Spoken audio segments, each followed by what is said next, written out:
Hey everyone, it's Brennan the Paleo Dude here with another video. So this is what a day's worth of hitting Toys R Us looks like.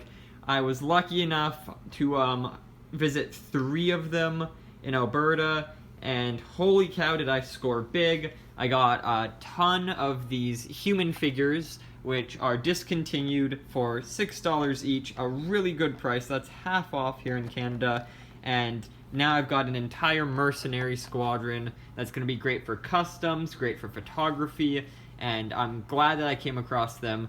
I got a Owen with armor and a shield. These items are absolutely fantastic to add to other characters, so they're going to be fun to customize these with.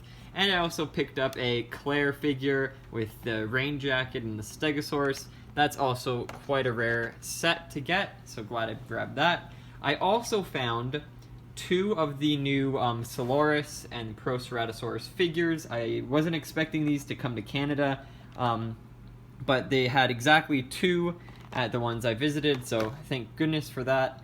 I also stumbled across these 2 amazing figures. I was definitely not expecting to find them. The, what's it called?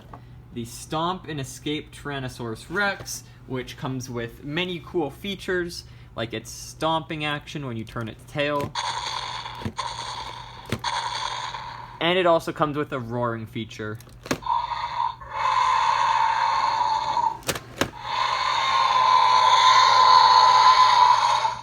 That is really wicked. And the teeth on that are rubber, so there's no paint on it. It won't scuff when biting stuff. And the nails are painted, which is extremely surprising, seeing as Mattel does not tend to like to paint the nails that often. Then we also have the new Dino Escape lineup Ocean Protector Mosasaurus, and picked this guy up at Toys R Us. Apparently, I think it's also out in somewhere in Asia, possibly somewhere in Europe, and now it's finally out in Canada, probably soon to hit the States. It's made of around 1 pound of ocean-bound plastic, so plastic that's heading to the ocean or would end up in the ocean if not retrieved. And you can see the box art on the new Dino Escape figure packaging is really cool. I think it features all of the characters in really ready action positions. Pretty cool. And this box art features Toro on it as well, which is interesting, as I guess maybe this is a spoiler. Toro's not really that featured in the 3rd season, and I don't think we'll be seeing much of Toro after this, but it's interesting to see that they're featured on the box as well.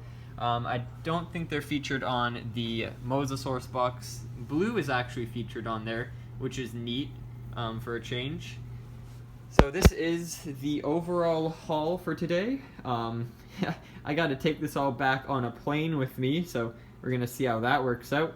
Hope you guys enjoyed this video, and make sure to stay tuned for unboxings of all of these figures. Bye-bye.